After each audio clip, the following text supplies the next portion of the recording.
Welcome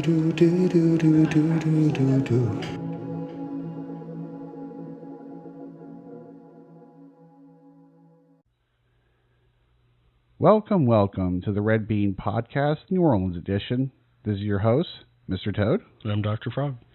Today we're going to be talking about succession, I guess. Succession, yeah. I mean, there's succession, but there's secession too. Splitting away. So what we're talking about today is a story called Baton Rouge, and what's happening is a lot of the residents there have been, I guess, not being satisfied by their government. Yeah, they see themselves maybe as separate. They're certainly connected to each other, one another as residents. And they want the right to split away from Baton Rouge and form their own city. This new city will be called St.GeorgeProper. And what it sounds like to me was originally what I heard was this part of the Baton Rouge area was saying we would like our own district, our own educational district, our own school district. And maybe what it was is if they pay taxes there, maybe they want their taxes to be spent more in line with with what they want to do as a community more.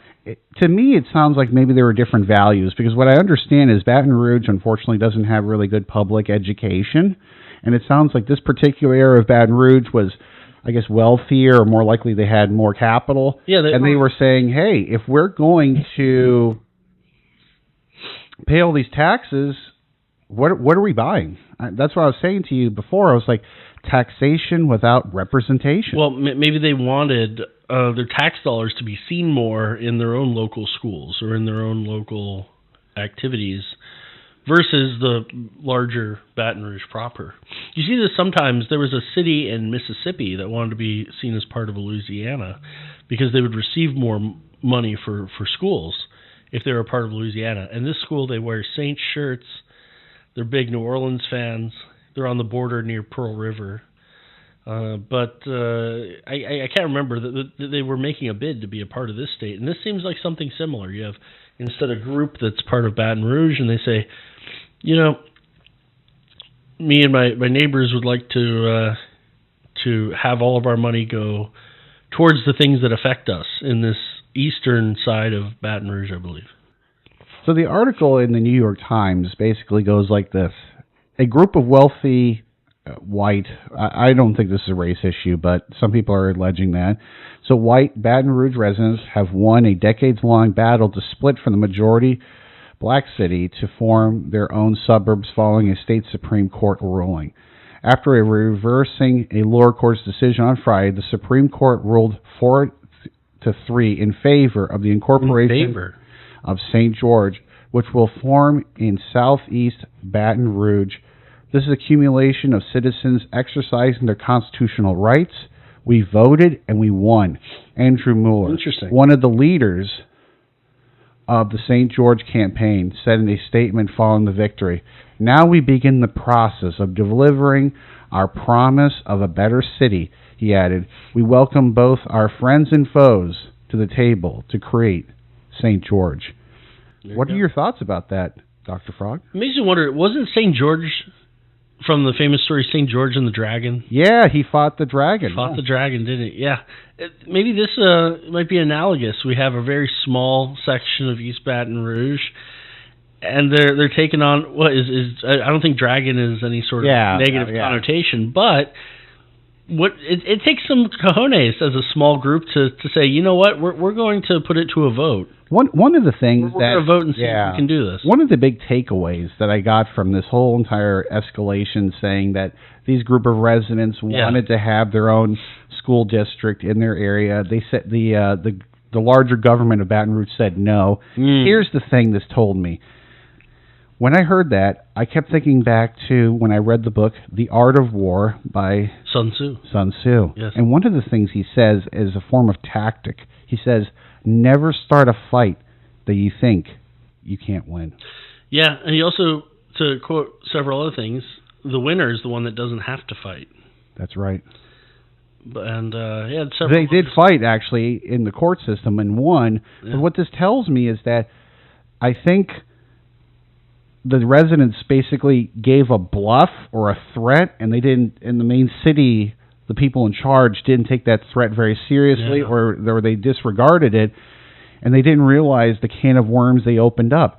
I think what this tells us is a couple of things. One, we're going to have two different cities. We're going to see if regular Baton Rouge can really rise up. Maybe this is an opportunity for them to shine. But what this really shows us is this is what happens when government no longer serves the people. Government is designed to serve the people. We are not designed to serve the government. And I think that's the biggest problem we face today. There's a lot of people who want to serve the government, but the government should be serving its people. What are the needs of the people? Do we need jobs? Do we need opportunities? Do we need education? Maybe less regulation, more opportunities for education, better child care, maybe safer streets for people to work in, maybe better schools. In this case of St. George, they really wanted a better school district to represent their tax dollars. And hopefully this is a wake-up call to a lot of other cities who are neglecting their population.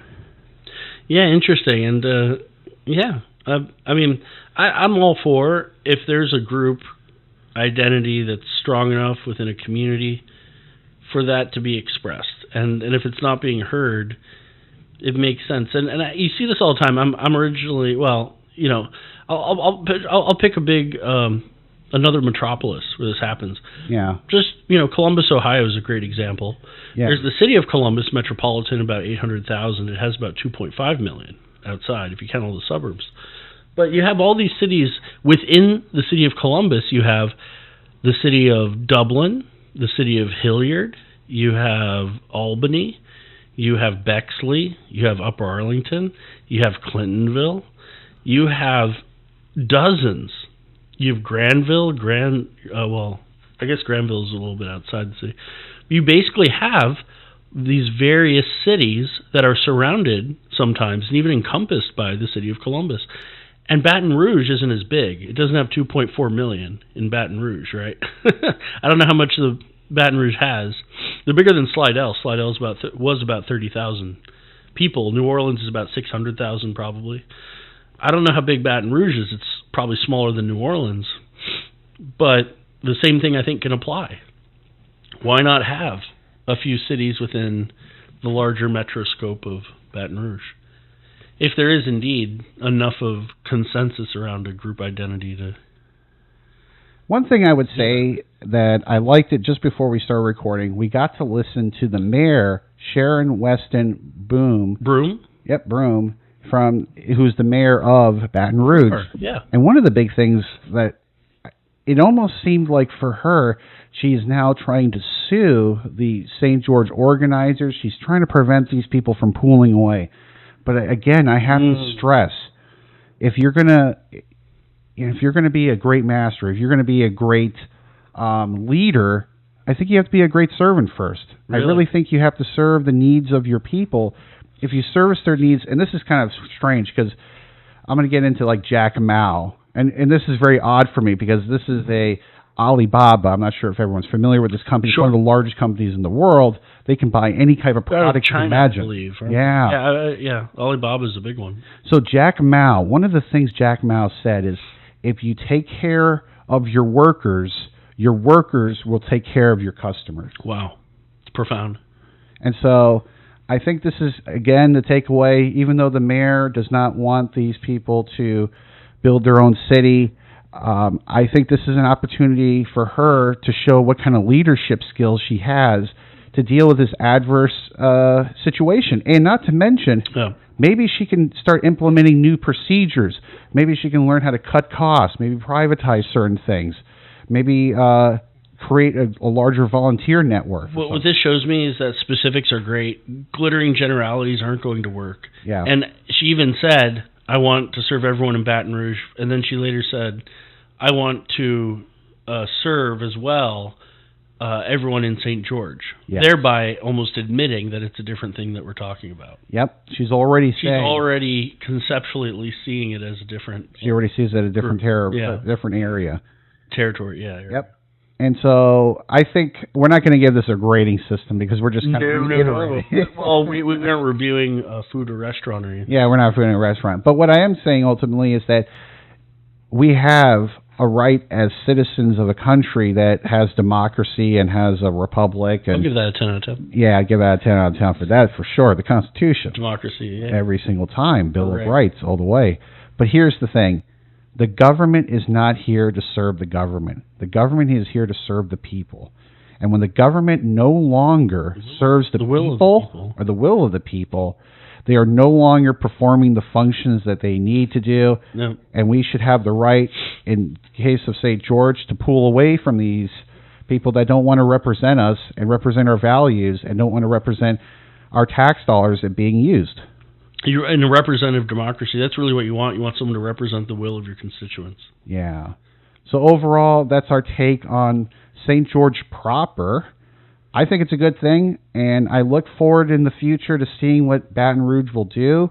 I'm hoping they'll incorporate new ideas, become more challenged about developing new things to help bring the city that extra revenue that they're going to lose, obviously, because this portion of here. Presumably, I guess it was supposed to be more affluent area, wants to pull away. Yeah. And, this happens frequently, actually, in larger cities. I think what I would do is probably look at other cities where this is being modeled and see how they dealt with it.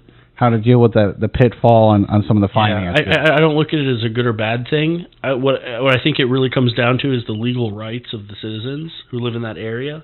I can obviously sit back in my armchair, but I don't think I can say whether it's good or bad. I can just say I hope that the will of the people is being expressed in a way that if they're able to pull away and fill up all those check boxes, then they should be able to. And if you pay all this money, you should have your money represent your values when you're paying all these taxes. If the government is sitting here buying projects or doing things that don't necessarily, make our lives better as citizens, then the government's not doing its job. And I think government should we have elections for that reason. We have a reason why we due process and everything else. So good on St. George. Sure. This is my take on it. Yeah, I'll agree. Yeah. Definitely. Well, we hope you enjoyed listening to the Red Bean Podcast, New Orleans Edition's take on St. George proper. This is your host, Mr. Toad. And I'm Dr. Frog. You guys have a wonderful day. Bye-bye. Bye-bye.